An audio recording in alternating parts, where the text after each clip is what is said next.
Servants of Freedom. Hello everyone, my name is Zero and you're watching The Lost Perspective. If you enjoyed today's video, please consider leaving a like. And if you enjoy Helldivers content, go ahead and subscribe as I'll be talking each and every Warbond in the coming days. With the generic YouTuber crap out of the way, let's get it. Alright, so on page 1 we have armor, helmet, cape, player card, super credits, and a weapon. Pretty standard affair as far as Warbonds go. Starting off with the armor, the IE-3 Martyr is a medium armor with standard stats and possesses the integrated explosives passive, causing it to explode 1.5 seconds after the wearer's death. The explosion is not very large, and I think it's odd that you would have armor that does this, as the purpose of armor is to increase the chances of survival, not to plan for your death.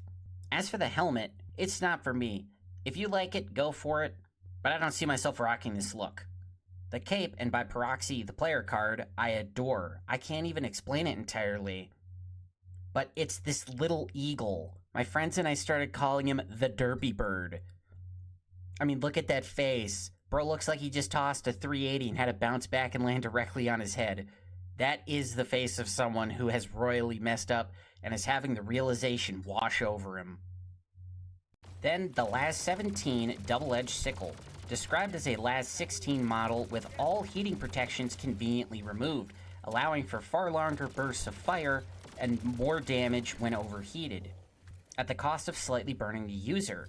The double-edged sickle's armory page is currently bugged, saying it's light armor pen when it is in fact medium armor pen. Like all Laz weapons, it has infinite ammo. Unlike the previous model, however, overheating it will not cause the heat sink to pop out and need replacing. It will start to slowly burn the player. It's only a little bit of damage at first, but completely overheating this weapon will cause it, and subsequently the player, to ignite. Now, if you just had a little light bulb pop on over your head, yes, wearing fire-resistant armor will mitigate this downside, and topping that off with the Vitality Enhancement Booster for that extra bit of protection will allow for a lot more shots before accidental death. And yes, this weapon is absolute god tier on planets that are extremely cold. I cannot recommend the Laz 17 enough.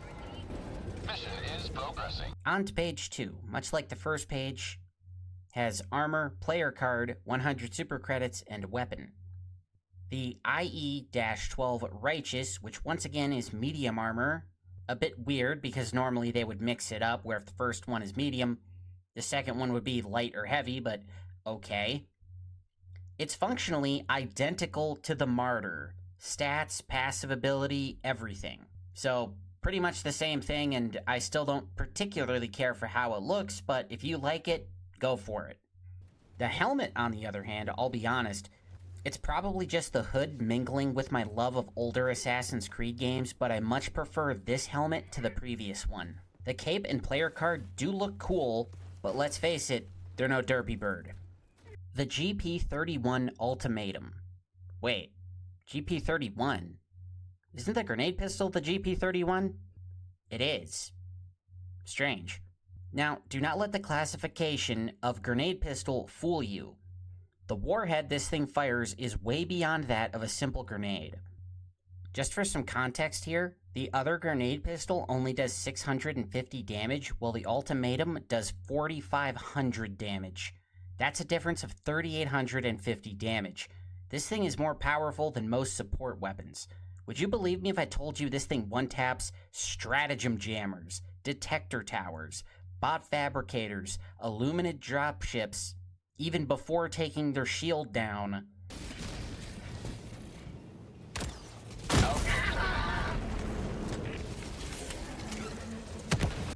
Impalers, hulks, and so much more. And even without the anti-tank weapon trait on its armory page, trust me, this thing takes out tanks no problem. Even Striders go down in only 4 shots. Okay, that's 1. 3's still pretty good, though. No? Helldiver lost. Sending replacement. The only downside to this thing is that you can only carry 2 shots. You can eliminate that problem simply by bringing the supply pack. And it will have you dispensing freedom all day. This thing is going to give the autocannon a run for its money come the next Weapon of the Year award.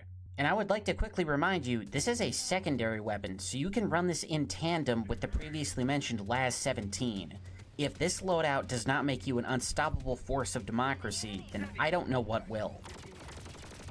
Page 3 leans right back into the confusing side of things. We have an emote, a title, 100 more super credits, a new throwable, and new stratagem. The G-50 Seeker grenade is a small drone that will seek out marked enemies, detonating on impact, and is undeniably a neat and fun idea, but I will now go over what it does and does not do so that you may come to your own conclusion on whether or not it is worth the 65 medals that it costs. It does handle flying enemies with ease.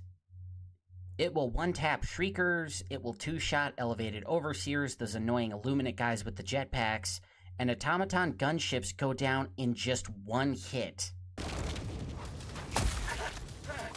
My arm!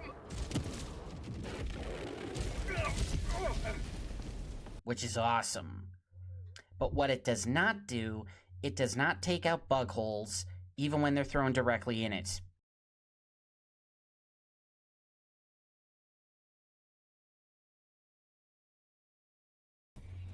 It does not take out Illuminate gunships. Shield or no shield, it does nothing.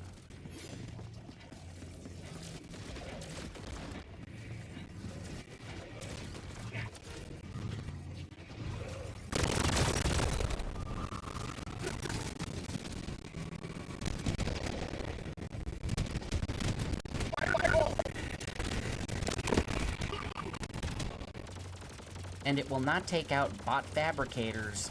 So those are the pros and cons. Go ahead and leave a comment, let me know what you think. And finally, the mobile hell bomb. Now, when I first heard about this, I'd initially thought that'd be sick. You can call this in, run over to a stratagem jammer, drop it, and run for the hills. It'll be very quick and easy. It'll make those damn things way less annoying. But as previously mentioned, the ultimatum will one-tap stratagem jammers. So that's not really what this is for. The video shows this guy running into a crowd of Illuminate sacrificing himself for democracy. But in that situation, couldn't you just throw a 500 kg bomb? You'll get about the same result. Understand, I'm not saying this thing is useless. I mean, it is still a hell bomb. I just think the 500 kg bomb is more practical. With that said, everyone should absolutely get the mobile hell bomb. Feast your eyes on this.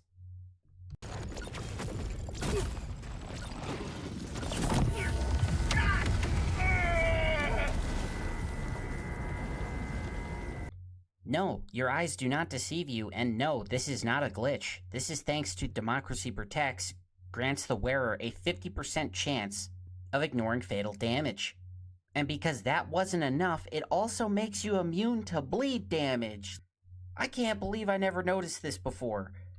Bringing a hell bomb right up to the face of your enemy, detonating it, and surviving will undoubtedly become a rite of passage for all Helldivers. And to end this off, I would like to say, I think it is criminal this was not made an achievement. Which is something I would like to change. If you agree, give me a hashtag #DemocracyProtects down in the comments. So that's Servants of Freedom. Again, if you enjoyed the video, go ahead and leave a like. If you want to hear me rant about the rest of the Warbonds, go ahead and subscribe.